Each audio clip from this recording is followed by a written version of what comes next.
उपास्य रात्रिशेषं तु शोणाकूले महर्षिभिः निशायां सुप्रभातायां ವಿಶ್ವಾಮಿತ್ರೋಭ್ಯಭಾಷತ.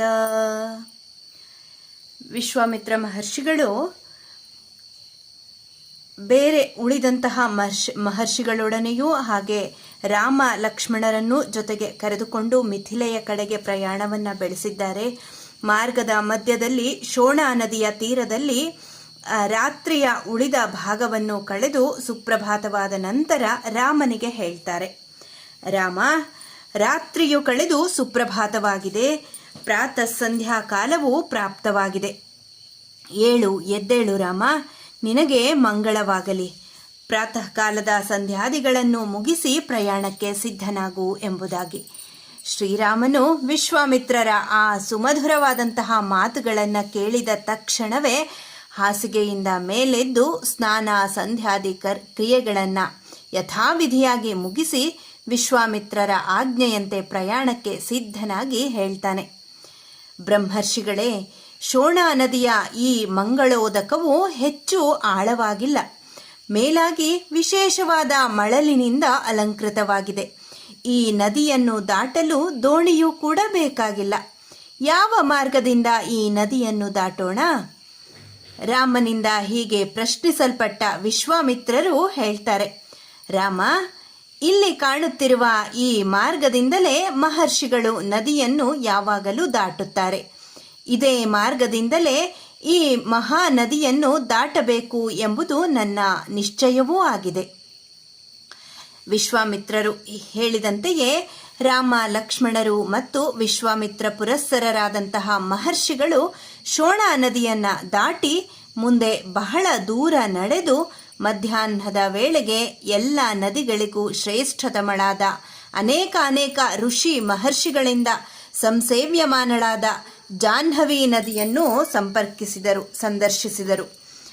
ಪುಣ್ಯಕರವಾದ ತೀರ್ಥದಿಂದ ಕೂಡಿರುವ ಮಹಾಪುಣ್ಯಶಾಲಿನಿಯಾದ ಹಂಸ ಸಾರಸ ಪಕ್ಷಿಗಳಿಂದ ಸಂಸೇವ್ಯಮಾನಳಾದ ಜಾಹ್ನವಿ ನದಿಯನ್ನು ಸಂದರ್ಶಿಸಿ ರಾಮ ಲಕ್ಷ್ಮಣರು ಮತ್ತು ವಿಶ್ವಾಮಿತ್ರ ಪುರಸ್ಸರರಾದ ಮಹರ್ಷಿಗಳು ಆನಂದಭರಿತರಾದರು.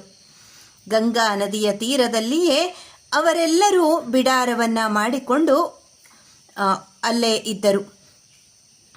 ಪವಿತ್ರತಮಳಾದ ಗಂಗಾ ನದಿಯಲ್ಲಿ ಮಿಂದು ಯಥಾಶಾಸ್ತ್ರವಾಗಿ ಪಿತೃದೇವತೆಗಳಿಗೆ ತರ್ಪಣಾದಿಗಳನ್ನು ಇಟ್ಟು ಅಗ್ನಿಹೋತ್ರಾದಿಗಳನ್ನು ಮಾಡಿ ಅಮೃತ ಸ್ವರೂಪವಾದಂತಹ ಯಜ್ಞಶೇಷವನ್ನು ಭುಂಜಿಸಿ ಜಾಹ್ನವಿ ನದಿಯ ಪರಿಶುದ್ಧವಾದ ತೀರ ಪ್ರದೇಶದಲ್ಲಿದ್ದ ಆಶ್ರಮದಲ್ಲಿ ಮಹರ್ಷಿಗಳು ಸಂತುಷ್ಟ ಹೃದಯರಾಗಿ ವಿಶ್ವಾಮಿತ್ರ ಮಹರ್ಷಿಗಳನ್ನು ಸುತ್ತುವರಿದು ಕುಳಿತುಕೊಳ್ತಾರೆ.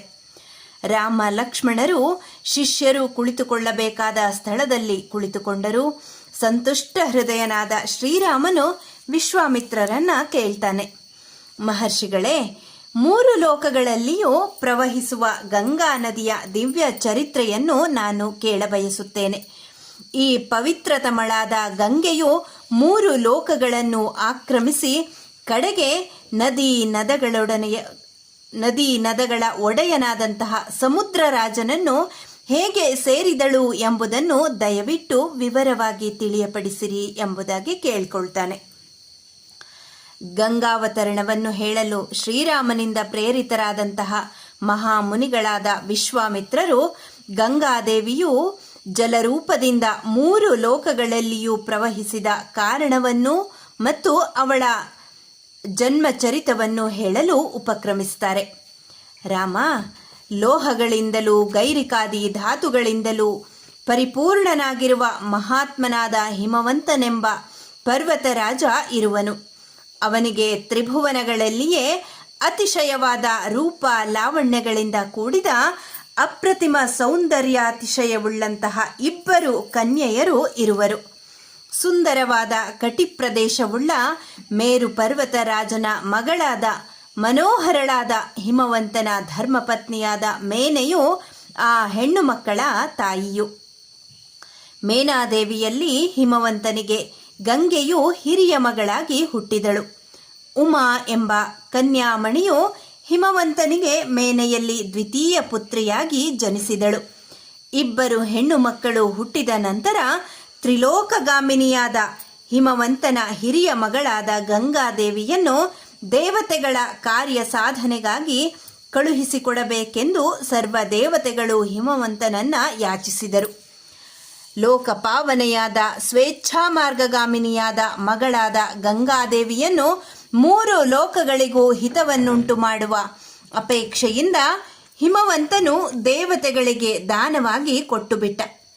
3 ಲೋಕಗಳ ಹಿತಾಕಾಂಕ್ಷಿಗಳಾದ ದೇವತೆಗಳು ತಾವು ಕೃತಾರ್ಥರಾದೆವೆಂಬ ಅತ್ಯಂತ ಸಂತೋಷದಿಂದ ಆತ್ಮಸಂತೋಷದಿಂದ ಕೂಡಿ ತ್ರೈಲೋಕ್ಯದ ಹಿತಕ್ಕೋಸ್ಕರ ಹಿಮವಂತನ ಮಗಳನ್ನು ಪ್ರತಿಗ್ರಹಿಸಿ ಬ್ರಹ್ಮಲೋಕಕ್ಕೆ ಗಂಗೆಯೊಡನೆ ತೆರಳಿದರು. ಹಿಮವಂತನಿಗೆ ಗಂಗಾದೇವಿಯಲ್ಲದೆ ಉಮಾದೇವಿ ಎಂಬ ಮತ್ತೊಬ್ಬ ಮಗಳಿರುವಳೆಂದು ಹೇಳಿದೆನಲ್ಲವೇ. ಅವಿವಾಹಿತಳಾದ ತಪೋಧನಳಾದ ಉಮಾದೇವಿಯು ಸಕಲ ಲೋಕ ವಂದ್ಯನಾದ ಶಿವನನ್ನೇ ಪತಿಯನ್ನಾಗಿ ವರಿಸಬೇಕು ಎಂದು ದೃಢವಾದ ಸಂಕಲ್ಪವನ್ನ ಮಾಡಿ ಉಗ್ರವಾದ ತಪಸ್ಸನ್ನು ಮಾಡುತ್ತಾಳೆ. ಉಗ್ರ ತಪಸ್ವಿನಿಯಾದ ಸರ್ವಲೋಕ ನಮಸ್ಕೃತಳಾದ ಉಮಾದೇವಿಯನ್ನು ಹಿಮವಂತನು ಅವಳ ತಪಸ್ಸಿಗೆ ಮೆಚ್ಚಿ ಸುಪ್ರೀತನಾಗಿ ಬಂದ ರೂಪ ಸಂಪನ್ನನಾದಂತಹ ಪರಮೇಶ್ವರನಿಗೆ ವಿವಾಹ ಮಾಡಿಕೊಟ್ಟ.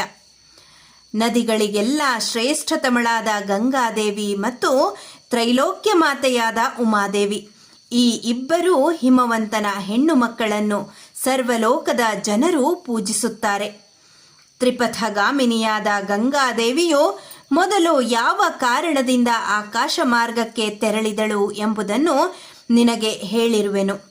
ಹಿಮವಂತನ ಮಗಳಾದ ಪಾಪ ಪರಿಹಾರಕಳಾದ ಮನೋಹರೆಯಾದ ಈ ಗಂಗೆಯೇ ದೇವಲೋಕಕ್ಕೆ ಹೋಗಿ ದೇವನದಿ ಎನಿಸಿಕೊಂಡಳು. ಹೀಗೆ ವಿಶ್ವಾಮಿತ್ರರು ಗಂಗೆಯ ವಿಚಾರಗಳನ್ನು ರಾಮನಿಗೆ ತಿಳಿಸ್ತಾ ಇದ್ದಾರೆ. ಧನ್ಯವಾದಗಳು.